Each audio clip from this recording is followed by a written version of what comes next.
Welcome back to another live show. Patrick is back with us, and we should have a very exciting show today. A lot of NFL news, a lot going on, and we're going to see. We have the Rams signing Carson Failure. The Will Levis is the Titans starting quarterback. And the Cardinals offense will have some life with the return of Kyler Murray. But, first of all, if you're here, I want to, as always, thank you for being here and watching the show live or afterwards if you're watching it after.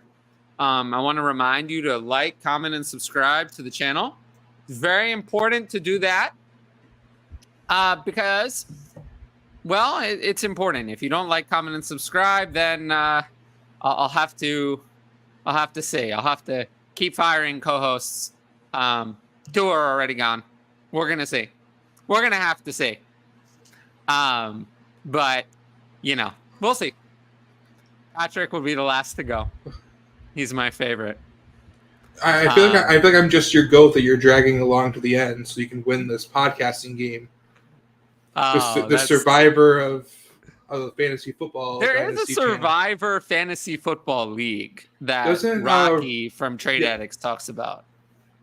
He asked me to join. I said, I'm already unlikable enough in a regular fantasy league. Imagine a league where you vote people out. How unlikable am I going to be in that league? You'd be full on Johnny Fairplay. Yeah, it's a Survivor reference. But yeah, well, we're going to have to see. As always, check out all the content that I'm doing because that's going to continue. The solo content, everyone always says the solo content is great, apparently. So it's going to continue. We had a new Thursday night preview video this week. Everyone seemed to like that, so I'm going to do it again this week. Going to be a lot to talk about when I talk about the Bears. That'll be interesting this week. Something to look forward to. Look for that on Thursday. And then the Patreon. I've been doing some more outreach with the Patreon, trying to get people to sign up. I will say that with the changes to Twitter, it is just the benefit of having more Twitter followers is just not a thing. It's not as helpful. There's no real difference between 7,000 Twitter followers and 41,000. There's no difference. It doesn't help. It's not the same kind of edge that it used to be.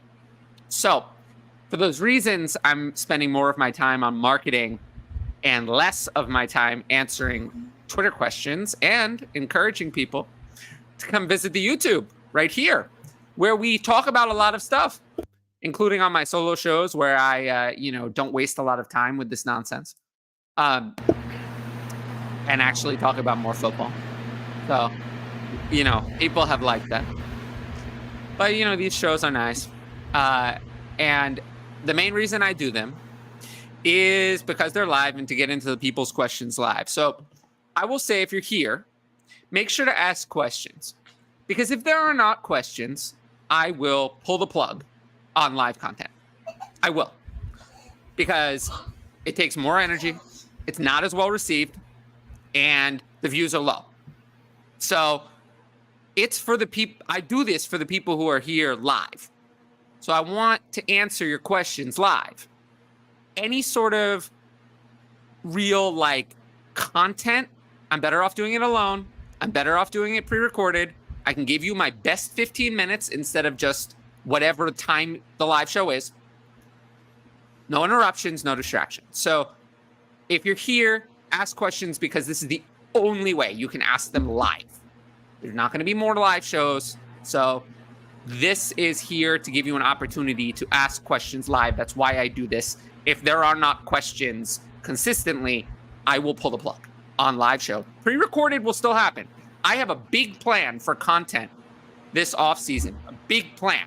I have multiple series already, and nobody knows about this. It's just in my head. But I have more series, whole series that are planned for the YouTube this offseason. I'm going to work on my video editing, work on all of that stuff. I have given up on making the live show better. YouTube just doesn't promote it. So it's here for you guys. It's here for you guys to take the best advantage of asking questions to a live me, an opportunity that does not exist at all other than this show. So that's going to be the purpose of the live show moving forward. Things like Dynasty tiers, rankings, team breakdowns. These are things that are coming in the offseason. I'm going to do all of those alone.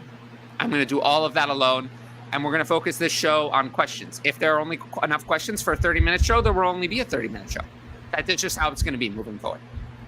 So that's why I've pared down the roster of co-hosts. Just no need for 7 co-hosts on a 45-minute show.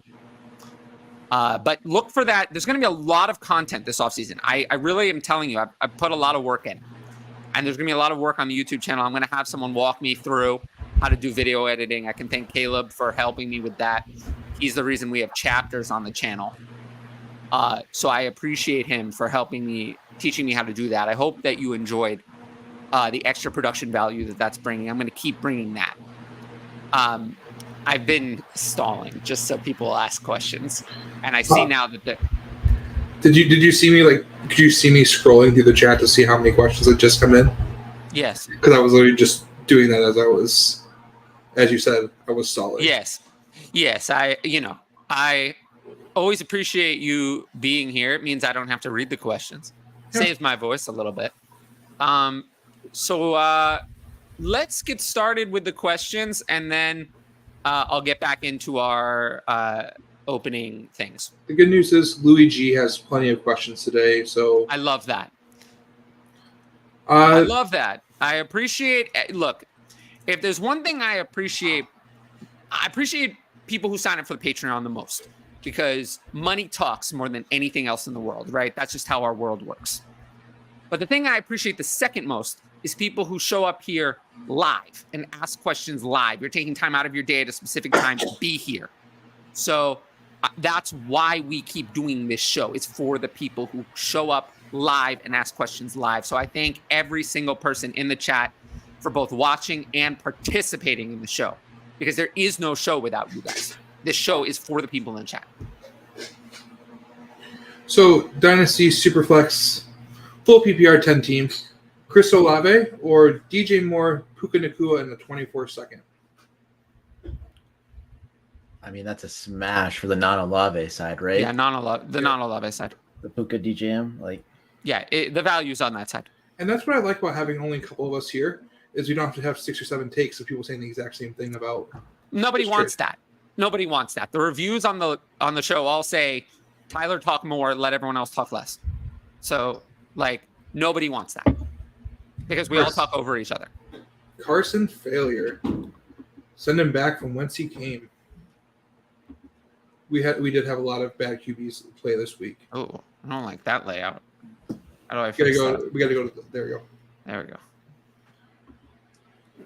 we go. So Kyler Murray is the starting quarterback for the Arizona Cardinals this week. How do we think the Arizona offense will be with Murray likely to start? Mostly asking for Hollywood. Wonderful. So I prepared some notes on this. It's one of our intro segments. So let's talk about that. Kyler Murray's coming back this week. I'm very excited to hear about that.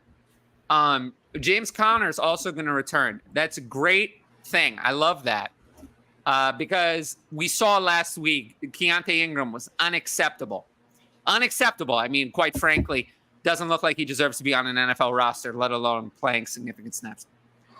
Now, I think it's a great thing. I think Hollywood Brown is going to be like a mid wide receiver 2 consistently. That's good. We like that. Trey McBride, I think, is going to be mid to low end tight end 1. Tight end is brutal. He showed a lot of talent, and I think that he's going to be able to sustain that kind of production. And then we'll see about other players. I think Michael Wilson, I like more than Rondale Moore, but Michael Wilson needs to get healthy. The shoulder injury, he wasn't close to playing this last week. So I don't know if he's going to play this week. So we're going to have to see. Right now, I don't think he's going to play. But Hollywood, if he doesn't play, all the more better for Hollywood Brown and Trey McBride. They'll be easy starts that you're going to want to start moving forward. Is James Conner planning to play this week? Or I know he's being activated. He will be playing. Okay. Just trust me. A little birdie told me. I might have called him. We'll have to see. But he will be playing this week. I'm very confident. I really like this question from Chris. For Superflex, is it sustainable to have 2 elite quarterbacks, or would it be more prudent to diversify one of them to other positions? Okay, this question. I love this question because it's asking, what if I asked that, would it be sustainable to have Justin Jefferson and Jamar Chase on your dynasty team? Everyone would say yes, right? The answer is yes. Like, yes, there is a possibility that you have built your team in a way that you have elite players and then more great players. Yes, we want to have elite players. I'm not going to say no. Yes. The answer is yes. The way you come about that, though, is probably you didn't draft 2 elite quarterbacks in the startup. At the time, you probably drafted something like Patrick Mahomes and then CJ Stroud, maybe in the late 2nd or early 3rd of a startup, or you drafted him in a rookie draft, and now you have 2 elite quarterbacks. You probably didn't draft them because it's almost impossible in a startup to get them. It's almost impossible. So it's not really something you can do. But if you end up that way, if you've ended up that way having done it because CJ Stroud has emerged, is what I'm saying, something like that, then, well, no problem with that. Why not? You have elite players. We like that. We build around elite players. We don't build around meh players. We don't want to do that. So I have no problem with that. I mean, of course, if you have Patrick Mahomes and someone offers you, let's say, I'll give an example. Let's say someone offers Trevor Lawrence, Sam Laporta, and Zay Flowers, all of these things. Well, then maybe you diversify. I mean, that's a pretty strong offer. A tight end 1 overall in Dynasty, plus another great quarterback, plus another young wide receiver. Then go for it. I'd diversify. But, in general, no, I don't have an issue with that. You have to hit, though. I'm looking back at one of my old startups where I was like, I'm going to mash QB. My first 3 QBs drafted: Kyler Murray, Deshaun Watson, Trey Lance. Well, yeah. I mean, if you pick bad players, it doesn't work out, right? I mean, Murray, I think, will be fine. Ryan, I'll give you this example. This example for my home league. The commissioner drafted Patrick Mahomes in the startup, traded for Josh Allen just before his big giant breakout, and then drafted CJ Stroud this year. He's sitting on those 3 quarterbacks. Another guy ended up with Herbert, Burrow, and Jalen Hurts out of the draft a few years ago, out of the rookie draft. By taking the 101, 110, and the 2-6. Would it be more profitable in that scenario? Because I know there's not many people, probably a couple in there, that find themselves in that situation where they have 3 elite quarterbacks. Would you prefer to diversify, try to move off one of them, or would you just be content holding all 3? You can't trade away an elite quarterback unless you're getting a proper return. That's the thing. It's a lot of people say, I hear this all the time. Well, you have too much of this, so you should sell me this other thing for cheap. No, I'm not going to do that. I'm not going to do that because you need him too. So you need him, so I'm not going to do that. Next. All right. Dalton Schultz, Houston Texans tight end. Great year last year in Dallas. Turning it around, having a pretty good year with CJ Stroud. I'm a contender and traded Musgrave. He had a pretty good game. Let's not get carried away. Was he saying last year? I was talking about last year. Yeah, last year. But He was good year last year. It was a good game this year. Yeah, good game this year. Can we talk about the 4 leading receivers this week? Cowboys or former Cowboys? No, we're not talking positively about the Cowboys. I want to. No, I don't like to do that either. But it's funny because 2 of them are Houston Texans now. I'm not going to allow it. No, go back to this. Go back to this. Yes. So no, I wouldn't have done that. I wouldn't have done that because I don't think that. Yes, Dalton Schultz did better in this game, but I don't think that over the rest of the year the production difference between Dalton Schultz and Luke Musgrave is going to be all that much. And Luke Musgrave is showing what we want to see from a rookie tight end. The reason it's not getting attention is because Dalton Kincaid and Sam Laporta have been a lot better. But that doesn't mean that Luke Musgrave is bad. Luke Musgrave has been playing all the snaps. he has been getting targeted. He has had a role in the offense. And the advanced metrics say that the problem is Jordan Love. That Jordan Love is awful, especially when targeting Luke Musgrave. He has missed Luke Musgrave wide open on multiple passes, many of which would have been touchdowns. So Jordan Love is the problem. Luke Musgrave has actually played a lot better than his stats have indicated. That frustrating concussion and then a couple of other mysterious injuries have also, I think, tainted people's opinions of Luke Musgrave. We have a new standard for rookie tight ends. They should come in and be top 5. Well, that doesn't happen most of the time. But, I think a new standard of wanting to see something is fair, but Luke Musgrave has even exceeded that standard. He's done a lot more than Michael Mayer, for example. So, yeah, this was a mistake. And actually a rather large one, in my opinion. Pretty big mistake. It's just recency bias is really all it is. Recency bias. Just because Schultz scored well last week means that he's going to score well in the future. Maybe, maybe not. I think the fact that Nico Collins got 5 targets in the last game is unlikely to repeat itself. He's by far their best receiver. I know Tank Dell had a good game, but Nico Collins is a more complete, better receiver. And they're going to correct that problem where he only got 5 targets. He's an important part of their offense, and they're going to fix that. BJ Lee says he needs a running back to buy this week cheap. Who would you suggest? That doesn't happen. I mean, a running back to buy cheap. Well, I mean, we talking redraft? I mean, 1 week. I mean, it's tough. I mean, if you need someone just for this week, you can always take a look at Devin Singletary again. You can probably get him for 4th. Yeah. I mean, he got the work last week. He just didn't do anything. I don't know if this week will be better. Probably not. But running back cheap. I mean, is Chuba Hubbard still buyable? Maybe. What are you paying for him? I see. I'm not doing this. That's the thing. It's like I just don't play this game. I get all these guys for free, and then I try to sell them if I'm not competing and keep them if I'm competing. So I have all these guys already. Like I added Keaton Mitchell was someone who's been sitting on my dynasty rosters forever. Now it's paying off, of course. Jaleel McLaughlin, same thing. He was just sitting there. I got to use him for a little bit of time in a couple of spots. So you're telling me we can't go hop in the time machine and go back like 8 months and trade for Raheem Mostert? No, unfortunately, it doesn't work that way. What about trying to get Deontay Foreman as a throw-in in a trade? So I'm a little worried about Deontay Foreman. Khalil Herbert practiced in full today. And one thing that I think was clear was that Khalil Herbert was ahead of Deontay Foreman, was always ahead of Deontay Foreman, and was never behind Deontay Foreman.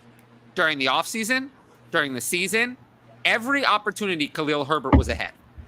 So there is a possibility he's practicing in full. That says he's healthy. And he was on IR. This is the first week he was available to play. So he could have been healthy a week ago. And he just wasn't eligible. I don't know. There's a universe in which Khalil Herbert is just the starter again. And Deontay Foreman is a backup and plays minimally. I do think that's the direction we're heading. As in, if it's not this week, next week, Khalil Herbert will be the starter. Like, I think Khalil Herbert has always been the starter, and that will remain the case. I think the question is really who the backup is. It was Roschon Johnson. Is it Deontay Foreman now? It ain't Roschon. Darrington Evans has surpassed him. Well, that's not true. But, touches would say otherwise. Yeah. Playing time would say otherwise. Well, no. I mean, I took notes on this. I have notes. I have 10 pages of notes. I came prepared. That's actually not the case, but we'll have to see. We're going to have to see, but I mean, I don't even know. Johnson played 29% of snaps to just 12 for Evans, so it's not the case. But we'll see. Thoughts on DJ Moore? What about him? My thoughts are that he's good, but Tyson Bagent is not good enough to get things done. I do think that really strong week of DJ Moore was more of a mirage.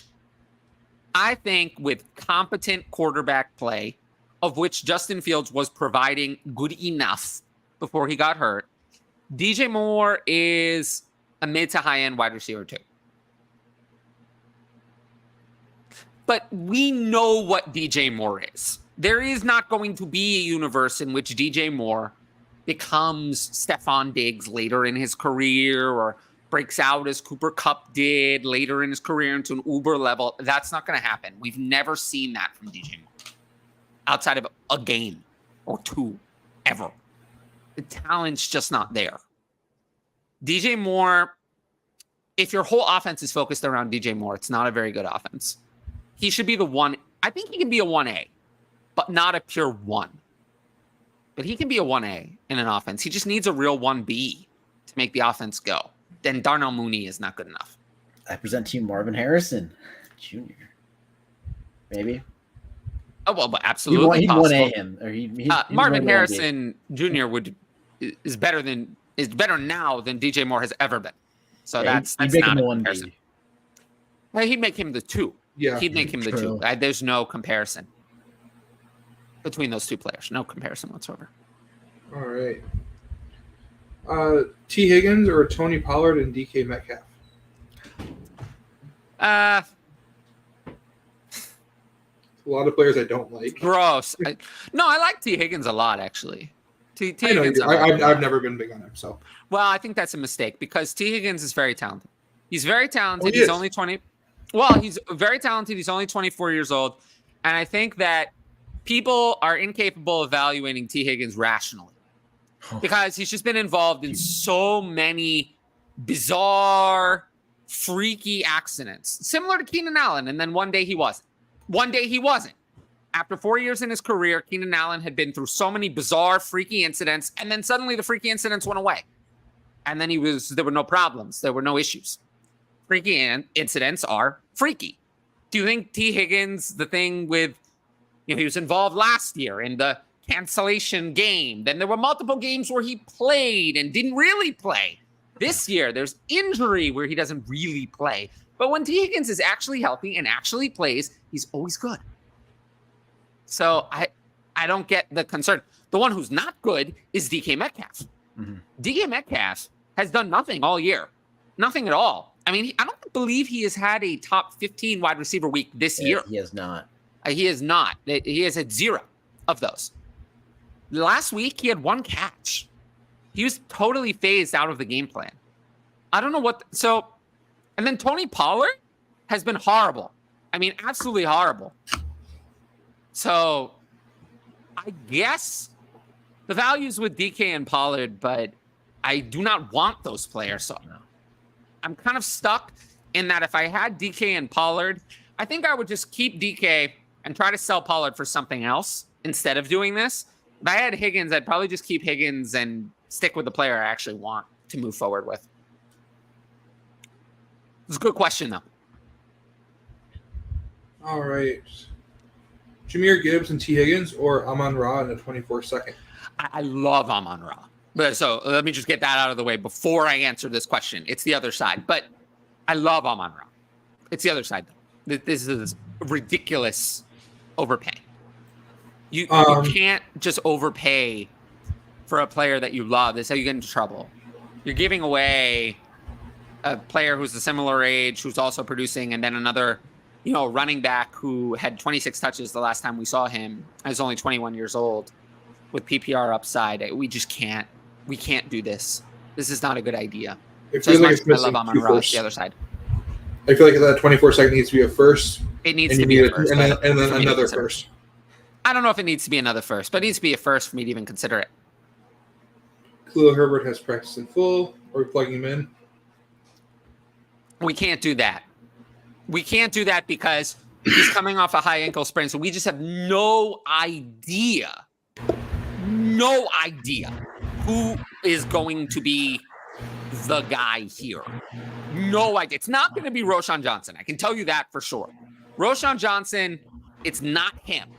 But the question is, how involved is Roschon Johnson going to be? How much is Khalil Herbert the starter this week, or do they ease him back in and then he's the starter next week? I have no idea.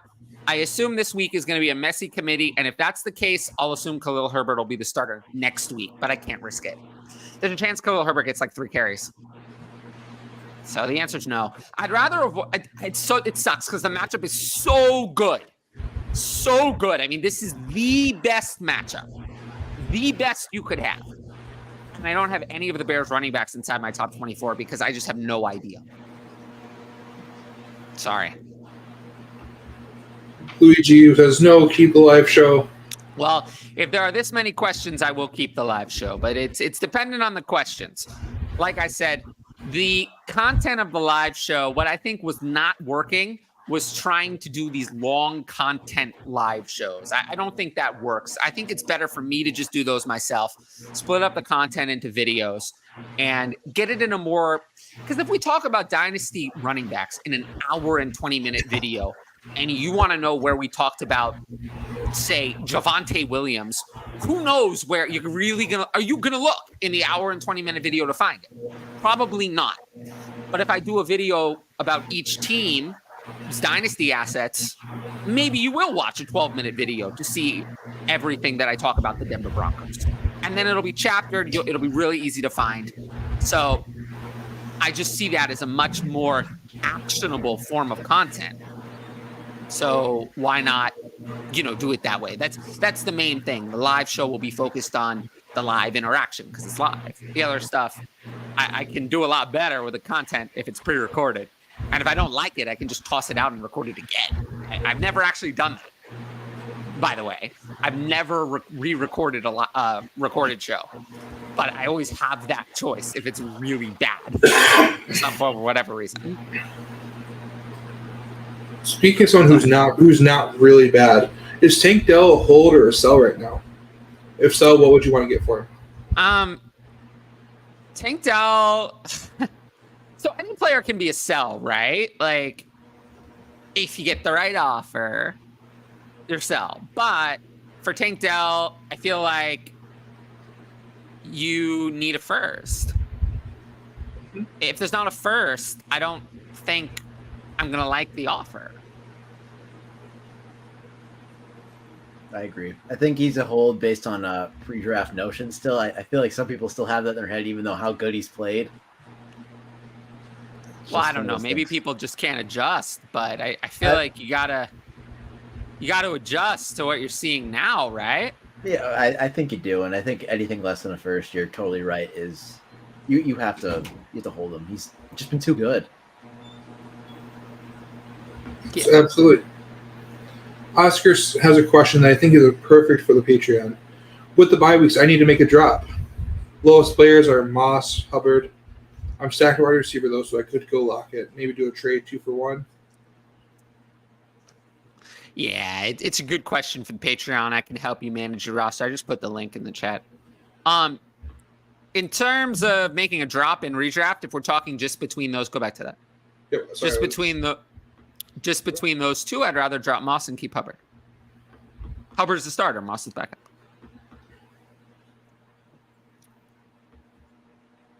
What's Bijan Value? Oh, no. Here we go. Well, I had a tweet about this today. Someone was saying that Arthur Smith would excel in what? I don't know what he would excel in. But I said that I thought he would excel at unemployment. I thought he would do very well there. I thought it would be a good place for him because he really doesn't need a job. I mean, he's the son of the founder of FedEx. I don't really think Arthur Smith, he can afford to just screw around and do whatever because it doesn't matter. It doesn't make a difference. So, yeah, I don't really care much about Arthur Smith and his vendetta against people who play fantasy football. We'll call it that. We'll call it a vendetta. Can we call it against good football players too? Well, clearly he has a vendetta against good football players. I I don't understand why. I think that Arthur Smith is going to be fired because the Falcons general manager has to say that his performance is going to be evaluated, right? The general manager is going to be evaluated based on what? His first round picks and his major free agent signings. So when we look back and we look at the performance of, these players, how are we going to evaluate them under Arthur Smith? How does the general manager look? Because they're not producing anything. So not so good. So I don't know. I think that Arthur Smith is going to be fired very soon. I hope. I think it's like what we discussed in the offseason for the Titans. It's just the reverse of that, where they had a new GM who's looking to tank kind of deal and, accumulate players while Mike Vrabel still wanted to win. It's just flip-flop. Yeah. I mean, we didn't really answer this question. Go back to it. Bijan's value. Well, I still have him as the Dynasty RB1, but it's mostly by default at this point. Who else could be the Dynasty RB1? There really isn't another great choice, so it's him by default. But the Dynasty RB1 has moved down significantly in my overall rankings. They're now 6 wide receivers ahead of him. And he's moved down in Superflex as well to being a mid-second rounder. And I would only expect that he would continue to drop, not rise. So we'll see. He worth roughly the 102? More or less. And Bijan is not a sell. No, I'm understanding. Bijan's actually a buy. For frame of reference, that's where I'm expecting. Well, for most of the prices I've seen quoted, he's a buy. Mm-hmm. So we'll see. Talked on this a little bit. Thoughts on Jordan Love? He sucks. He is awful.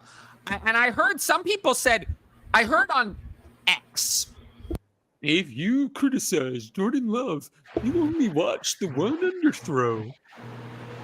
Well, before this week, he hadn't completed 60% of his passes. What about all of those? What about all the times he turned the ball over? What about all the times that Christian Watson and Luke Musgrave were wide open and he just was looking another way? Didn't reach that point in his progression. His ability to play quarterback in the NFL is not on the level of a starting quarterback. It's not. It's not on the level of a starting quarterback. He doesn't have the arm talent of a starting quarterback. He doesn't have the decision-making skills of a starting quarterback. He certainly doesn't have the brain of a starting quarterback because he processes like molasses. I mean, it is so slow. Nothing going on up there. So he's awful. He's awful. And this last half that he played against the incompetent Rams was one of his best because he had to do nothing other than just check the ball down. He suddenly managed to accomplish something. So he's awful. Awful. Absolutely awful. I have nothing good to say about Jordan Love. He should not be a starting quarterback in the NFL. I want to know if Jordan Love... Oh, my bad. No, go for it.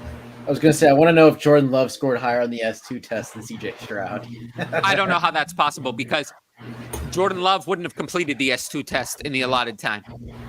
I mean, everything is just moves at a glacial pace. He scored it's really unacceptable. Do you want to know the 2 lowest in that class? Who? Tua Tagovailoa and Jalen Hurts. Just goes to show that test really doesn't mean anything. Nope, not at all. It doesn't mean anything. It's a ridiculous test. I don't care about the test. It's stupid. I care more about the fact that Jordan Love can't hit the broadside of a barn. Fair. Back to the Cardinals. Do we think Zach Ertz is going to crush McBride? No, I don't. Because Zach Ertz, I think, is finished. I think Zach Ertz is going to retire. I haven't heard anything about him coming back. Right? I mean, have you? No. I mean, all I've been hearing lately has been crying, but that's... Yeah, he has a quad injury. I don't... What does he want to come back? Why would he want to come back and play for a one-win team? I don't know. I think he's going to retire. Quad injuries suck. Yeah. Ryan, this question's for you. Is Desmond Ridder dead in Dynasty? Yes, sadly. He was never alive. Yeah, I mean, there was a brief moment that he was alive. Just like the West Side Stadium. Yeah, there was a brief moment, and it was called his sell window. Like, that's about it. I mean, I must have missed it. It was in the middle of the free fall. Off season. Must have missed it. There's definitely I must have missed it. I mean, take everything I said about Jordan Love, double it, and apply it to Desmond Ritter. Except that he also can't hold on to the ball. Hey, I mean, at least Desmond Ritter was a 3rd-round pick, not a 1st-round pick that sat in the bench for like 4 years. So well, I mean, incompetent Gutekunst was responsible for that. And we see now how incompetent he really was. Because he's responsible for this Packers team, which is a joke. It's a joke. It's put together with Band-Aids and bubble wrap. It's a joke. And he should be fired. Dead cap. Well, he should be fired. I mean, he's done such a poor job. A very poor job. Imagine throwing away a Super Bowl window to draft a backup quarterback. Yeah. What a mistake. You gotta do it. Well, he's a joke. I've been saying this for many years. He's a joke. Higgins into that team from 2 years ago. Oh my god. Oh, they might have won a Super Bowl. They might have beat the Bucs. Yeah, they're probably very possible. I think they should have beat the Bucs, but I think that there was some bad reffing in that game at the end of the game. Yeah, but I just laughable. Yep. We're done. We're done before I start crying. So. I mean, yeah, we could just look at the dead cap figures for 2024 for the Packers if we really want to make you do that. It's 20. Yeah, 20 years. Yeah, it's not good. Yeah, about as good as David Bakhtiari's knee. Well, that's also bad. How far off is Higgins from Olave? I would say Olave is kind of in the middle of 2 tiers for me. Like, he's not in with CeeDee Lamb, Amon-Ra, A.J. Brown, and Garrett Wilson. And I will say Garrett Wilson would have been a top 3 wide receiver with Aaron Rodgers playing because he's elite in every sense of the word. Everything he does is elite. He's just as good as CeeDee Lamb or Amon-Ra. The only problem is that his quarterback sucks. So I still have Garrett Wilson in a slightly higher tier than like Chris Olave, but I have Chris Olave just like slightly ahead of like Jalen Waddle, T. Higgins, Devonta Smith, Brandon Ayuk. I think Chris Olave has potential to be more than what those guys are. I think we know what those guys are. And I think we know that Chris Olave is good, but I think he has upside to be more than just good. So the answer to how far off is Higgins from Olave, I think Higgins in a second for Olave is fair. I'd lean Olave still. It's close, though. Trey McBride or Cade Otton? Trey McBride. Cade Otton is, like, okay, but I don't really think Cade Otton is athletic or... I mean, he's fine, but, like, he's not Trey McBride. Cade Otton just kind of screams, like, meh to me. He's very large, but those don't tend to be the tight ends that, like, really get it done. It tends to be the really athletic ones. And I don't know if he falls into that group. Chris had asked earlier about having 2 elite quarterbacks, and he has some explanation for his position. So you drafted Allen, traded for Burrow, having large holes at other positions, and don't have the capital. I do want to say one more thing about Cade Otton, though. Yeah. Cade Otton is good. He's good. And I think that he's another example of why that middle tier of tight end is undervalued, because you could have had Cade Otton at a third of the price of Greg Dulcich. And, you know, even if Greg Dulcich were healthy, he wouldn't have outproduced what Cade Otton has done. So, yeah. But let's not get carried away. Cade Otton has 28 catches in 8 games. We're not talking about someone who's all that great. We're just talking about him because he scored 2 touchdowns this last week. He's been under 20 yards in 4 of his 8 games. So, not a super big fan, but I like him as a mid-tier guy at a low cost. So he had Allen traded for Burrow. I feel vulnerable depending on just 2 assets for success. You kind of just have to roll with it, don't you? Well, so if this is really the case, I probably would not have approved whatever that trade was for Burrow. Maybe I approved it. I don't know. But it's not really my style to go out and acquire, pay up for 2 elite quarterbacks. Like I said, when I have 2 elite quarterbacks, it's not usually done this way. It's usually that I drafted one and then I found one who was not elite when I drafted them, but became elite. That would be CJ Stroud in this case. There was a buy window on Burrow with the injury. But it wasn't that big of a buy window. Like, Joe Burrow never dropped out of the first round of startup rankings. No. So, but that would have taken quite a bit of hit. Yeah, but we'll see. Justin Jefferson didn't either, though. No, I think he has a massive buy window. Mm-hmm. Justin Jefferson is still very good, in case people forgot. Yes, he is. He is very good, and I'm excited for Joshua Dobbs to throw him the ball. Oh my god! But it's way better than anything it could have been. With the Achilles tear, like, you literally just got saved from Jefferson being rough, like Garrett Wilson level rough. I know. Nick says bottom 2 teams in this league are starting to sell off some old running backs. Henry, Connor, Kamara are available. Who would you want and what would you pay? I don't think I'd really want any of them, but if I had to pick one, I would take Kamara. Yeah, probably. Unless you get Connor for super cheap. Like, I think of these 3, I think there's a chance that Alvin Kamara could give you multiple years. Whereas I don't think there's Derrick Henry. I know people are going to say the fantasy production's there, but Derrick Henry doesn't look good anymore. And once you lose a step, it's over. And I think it's not that far away from being over. Like, Alvin Kamara looks like he has the most left. What? Go ahead. Kevin says, I like the newest content you're pushing out the last couple weeks, and whoever's putting the timestamps on YouTube is the real. I'm the one. I'm the one putting the timestamps. So thank you.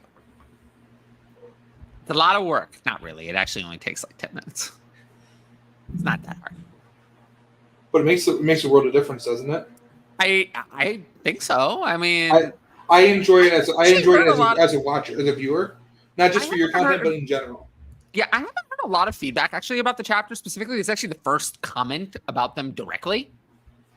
Interestingly, I just people haven't remarked on it very much, but I'm glad to hear that it's going over well.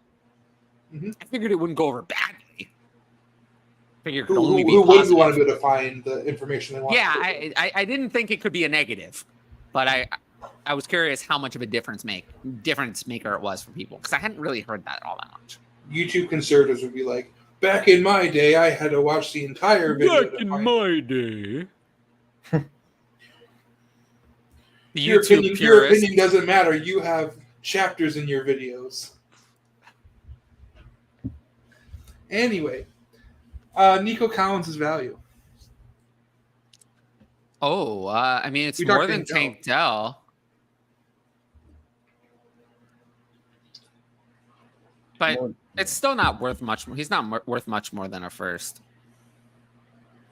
And I am worried a little bit both about Nico Collins and Tank Dell, because the Texans have, I would say they have a need at wide receiver.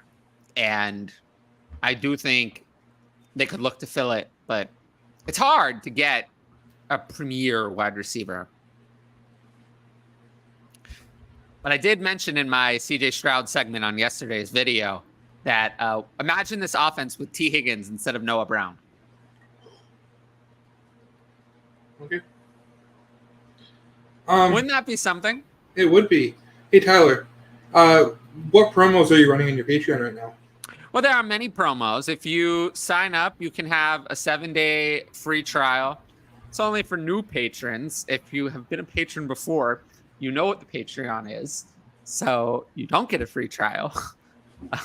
you know what you're trying. Nothing has changed on the Patreon, really, for the overall product in the time it's existed. But for any new patrons, of which it's a lot of them, 7-day free trial at all tiers. Then, loyalty programs and stuff that I do through the Patreon. But yeah, I'm doing more marketing outreach, trying to raise awareness of the Patreon existing because I find that a lot of people, most people who watch the YouTube know it exists because it's in the link top right of every video. But most people who follow me on Twitter, I find, are relatively unaware of the Patreon or know nothing about it. So, like I said, I'm doing some direct marketing outreach, just kind of putting myself out there a little bit more. And I've been surprised at how positively that's been received. Everyone always says, oh, paying for fantasy content, go fuck yourself, go fuck yourself. And I've actually been surprised at how little of that I've gotten. I've actually had a much more welcome reception than I thought I would.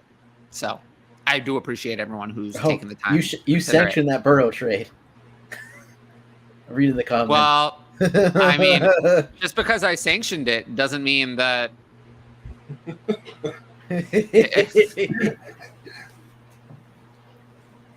Fantasy receipts. It's not really how I Get build in. my teams. It's not really how I build my teams. I mean, I don't know. When people ask me something based on value, I give a value answer. Value must have been there. Sanction it. I guess so. But yeah, like I said, there's a reason I don't myself go out and search that kind of stuff. Tyler, I know you've been higher on Demario Douglas for a while. What do you think of him now? Well, I wish you'd added him when I published my short on him in June. Then you would have him for free. What do I think of him? He's fine. He's fine. I'm not actually that interested in Demario Douglas. Like, if you can sell, I'd sell. Speaking of selling, we talked about how bad Tony Pollard's been. Is he worth the first in the one quarterback league? Not anymore. I'm going to say no. I'd sell for it. But yeah, I'm going to say no. Would you do this like a Devontae Adams for T. Higgins? I'd take T. Higgins, assuming it's Dynasty. I would have to assume with this question that it's redraft. And even then, I still think it's T. Higgins. Yeah, I guess so. A lot closer, but I'm in first. A top 3 team wants to sell me Bijan for CMC straight up. Seems risky to another contender. Thoughts?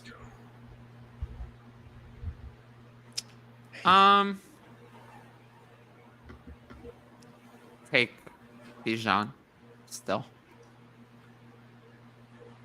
I get it though. oh yeah, it's very risky because if you We push him can. over the edge, you slam your window shut. I'm having a hard time pulling that trigger in week 10 if I'm in first. If Bijan doesn't win me a championship there, I'm left regretting that decision for the next few years. Regret's always tough.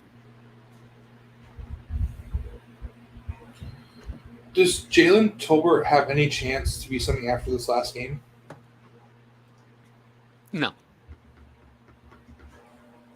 They liked him so much that they signed Martavis Bryant for no reason. No. He was great as a sealer for that one season. Yeah, for what, like 5 years ago? I mean, I was new to fantasy. I was pretty young in fantasy at that point. yeah. That was nice. I think I had Le'Veon, Martavis Bryant, and Antonio Brown at the same time. Martavis Bryant's quite old, but I don't know. I mean, Jalen Tolbert, he didn't see an increase in snaps except on special teams. So, no. Redraft 10-team league. Half PPR. Is Christian Watson a drop? I just lost Goddard. McBride is available. Christian Watson at Other wide drop. receivers are Lamb, Nacua, Olave, Godwin, Flowers. Oh, man. I don't really want to drop Christian Watson, but I get it if you have to. He's the drop of these wide receivers. And if he's the only player you can drop, I'm okay with it. I haven't seen anything about the Dallas Goedert injury. He's going to go on IR. It's a forearm fracture. So at that point, you just drop Goddard. If you can't put him on IR, get McBride.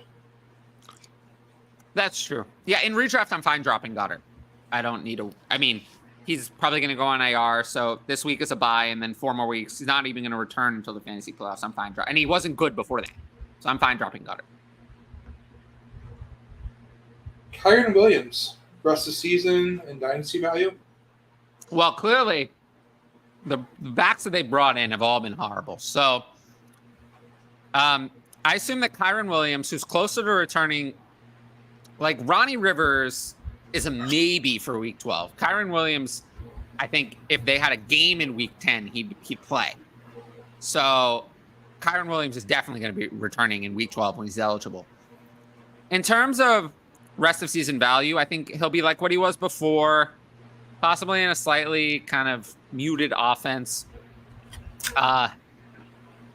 Yeah, I mean, I would put him as a mid running back too. The touchdown regression kind of hit him, and they stopped throwing at him. So yeah, mid running back too. In terms of dynasty value, man, I just don't like these kind of players. I always find that they're overvalued. So, not going to be a player I'm going to have any of. I can tell you that almost for sure. I mean, yeah, I'm just not that interested.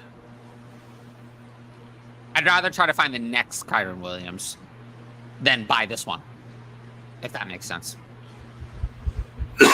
You're buying for hopefully a 6-week window if you're lucky, RB2. The Rams literally absolutely have to address running back because they have nobody. So it's just a question of how much they address it. But they will be addressing it. I mean, there's no choice. Mm-hmm. They have nobody at all. You got to start sick question. Full PPR, Madison, Godwin, or James Conner? Madison, Godwin. James Conner would be at the bottom of the list for me. I really want to play any of these. I'll lean Godwin, but I'm not. Madison's matchup, he's going to get all the work, but it's against New Orleans. Brutal. Godwin against Tennessee, it's a good matchup for passing, although Godwin hasn't done anything. I'm going to lean Godwin.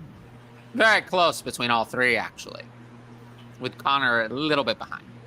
I'm going to lean Godwin. Cole Kmet or Jake Ferguson this week? Ooh, another good question. I have them back-to-back. I'm going to go with Jake Ferguson.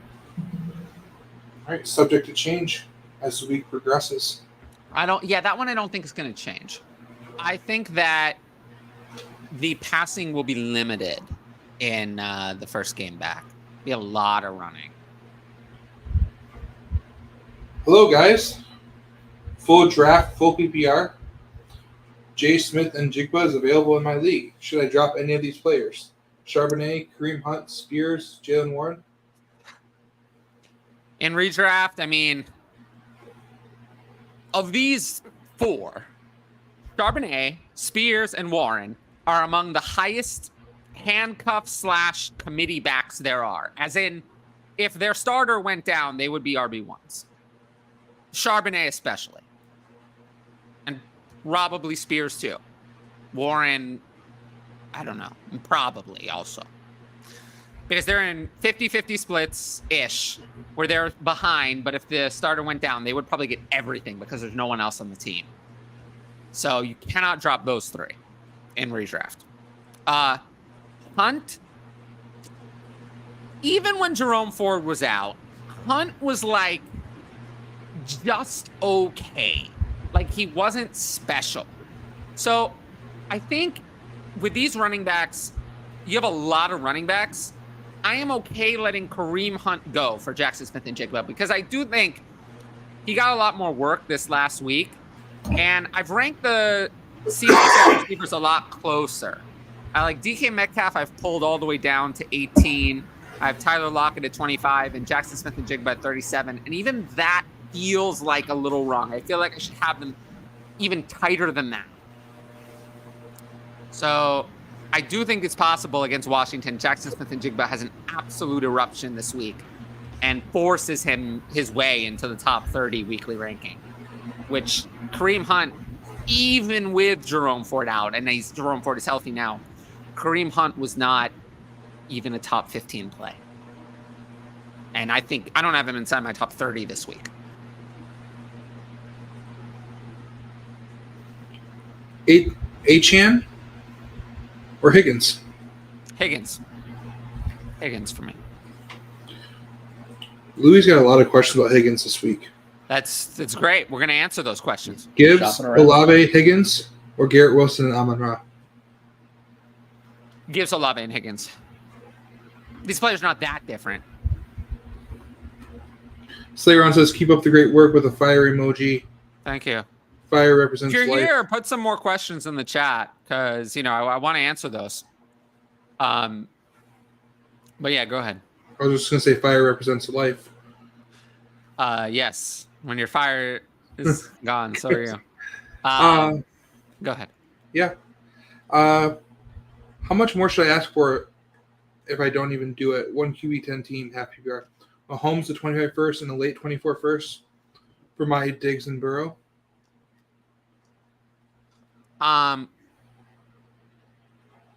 That's good enough for me. I'll take Mahomes. And 2 first? Yeah, sure thing. Yeah, I'll take Mahomes. Yeah. I feel like you're getting 2 first and the difference between Mahomes and Burrow for Diggs. Yeah. Yeah, Well, I'll take Mahomes for sure. Hey, fellas, I traded Deontay and Brian Robinson for Saquon. My running backs now are Aaron Jones, K9, and David Montgomery. No. Okay. It's fine. Yeah. And he said, And my redraft, I like it. I assume it's redraft. wide receivers now are Adams, Ayuk, Thielen, Kirk, and Mike Cooper. I'm trying to see if there's another And question. redraft, I like it. Yeah, that's a fine. Rashad White or 2 seconds? Oh, Rashad White. Rashad White has been so bad on the ground, so good through the air, and he's kind of a fantasy enigma. I would lean just keeping White because 2 seconds are great, but if you're trying to win, I'm fine keeping White. If you're rebuilding and it's this or nothing, I guess I'd take this, but I feel like you can get more for White. He's producing so much. I don't think that offer is going to be there for White in 3 weeks. I think it might. I mean, Yeah. it depends. Rashad White is getting workhorse role levels of work. But I don't see anything long term for him. Yeah, but you need to get more for those workhorses. You can't just give them away. I mean, we're talking someone who's getting an elite snap share, elite touch share, everything, and actually having fantasy points. It's like a 6-week window for it. I know, but I struggle to pay that much for a 6-week rental. But that's my own opinion. I'm fine paying it if I have to. Thank you. Demario Douglas for James Conner. In what? In redraft, yes. In Dynasty, why? Probably not. I'd rather just let Demario. I want to see what I have in Demario Douglas instead of trading it for James Conner, where I know what I have, and it's not good. To what degree are we concerned about Baltimore offensive pieces, namely Flowers and Lamar, underperforming recently? Talked about this on the 5 takeaways video if you watched it. In terms of concern, minimal concern. With Lamar, there's really nothing to be concerned about. He's been playing well. The fantasy points just didn't go down. I mean, they've had so many touchdowns to running backs, and I'm not sure that that's really by design. There's actually been quite a few long. I mean, Lamar Jackson has 1,954 passing yards and only 9 passing touchdowns. That's unlikely to hold up. I mean, he has 9 passing touchdowns on 253 attempts. And before you say he's bad, he's completing 71.5% of those passes for 7.7 yards per attempt. He's actually been doing well. his second highest yards per game, 217.1 passing yards. I'm not saying he's become, a high profile passer, but 9 passing touchdowns on those kind of passing numbers is a little low. He only has 5 rushing touchdowns, so 14 total touchdowns. I mean, that's fine, but yeah, I do think he's a little bit of a candidate for regression. I mean, the running backs have 12 touchdowns among them, which I don't think is really, an accurate share. I feel like if you flip any of those Gus Edwards touchdowns to a Lamar Jackson 2-yard throw to Mark Andrews, and we're not having this conversation. Yeah, I mean, I kind of agree with that. Mhm. And I just think that he's been a little bit unlucky. I think the same thing with Zay Flowers. I'm not worried about. Zay Flowers have a little bit of a concern. I mean, he only had 1 target at all this last week. The scripted plays were not there like they were in previous weeks. So I have a little bit of a concern. I think with Zay Flowers, what I have accepted is that Zay Flowers' ceiling is maybe not what I thought it was. Like, I thought that Zay Flowers was going to come in and be the player that made this offense different, and that he was the receiver who could fully succeed in this offense. And I no longer think that that's the case. I think that he's just going to be like what everyone else has been in this offense, which means that Hollywood Brown at his best is probably his ceiling. And that's not that good. It's not as good as what I thought it was. The problem is that there's just not that much receiving work to go around.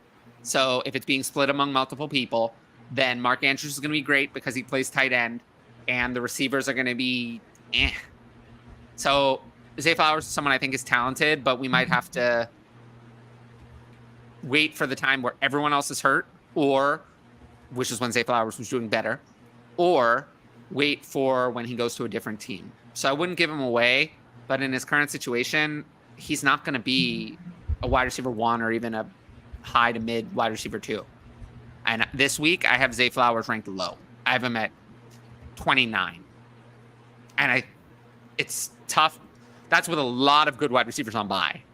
I mean, Tyreek Hill, Jalen Waddle, A.J. Brown, Devonta Smith, Cooper Kupp, Puka Nacua are all on bye.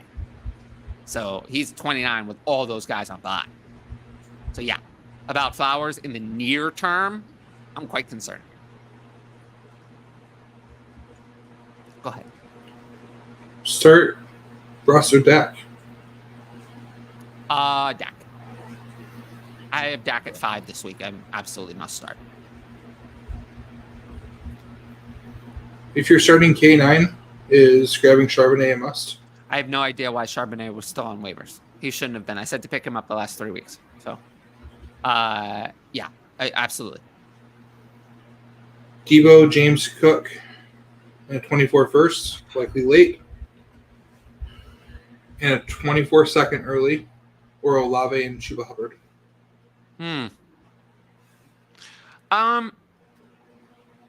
Interesting. I'll take Olave. I'll take Olave. It's more than I really want to pay, but I'll take Olave. I'll take Olave here. The Smithuation. What do I add to Bijan and Pitts to acquire Justin Jefferson, Chase, or CD? Bijan and Pitts? Well, to acquire Lamb, nothing. I mean, that's about right. Maybe even a little over. To acquire the other two, I'd maybe add a second to the package, assuming it's no tight end premium. Yeah, I think that's my answer. Hey, chat. Ask some questions. Yeah, otherwise we'll just end the show. Did we talk about our 3 opening segments? I feel like we talked about the Cardinals offense a good amount. Will Levis being the tight end starter.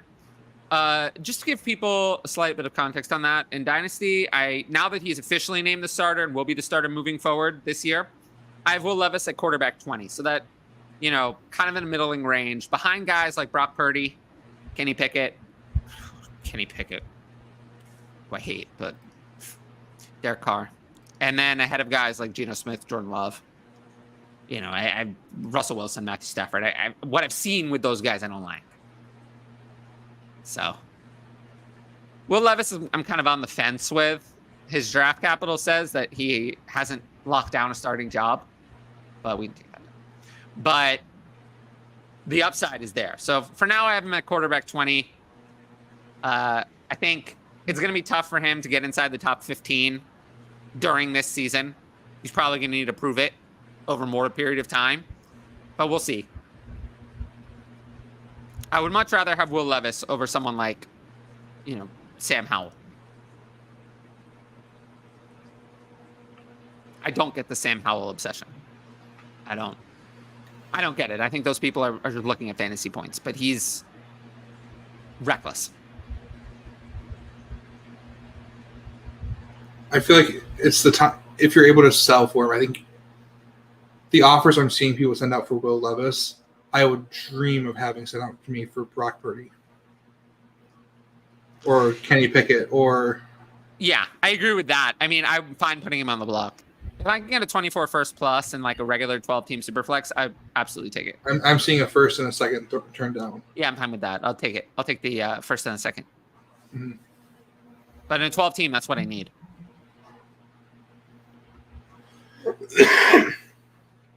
What would you add to DeChante to get Olave? Devonta Smith. I'm being me. Nothing,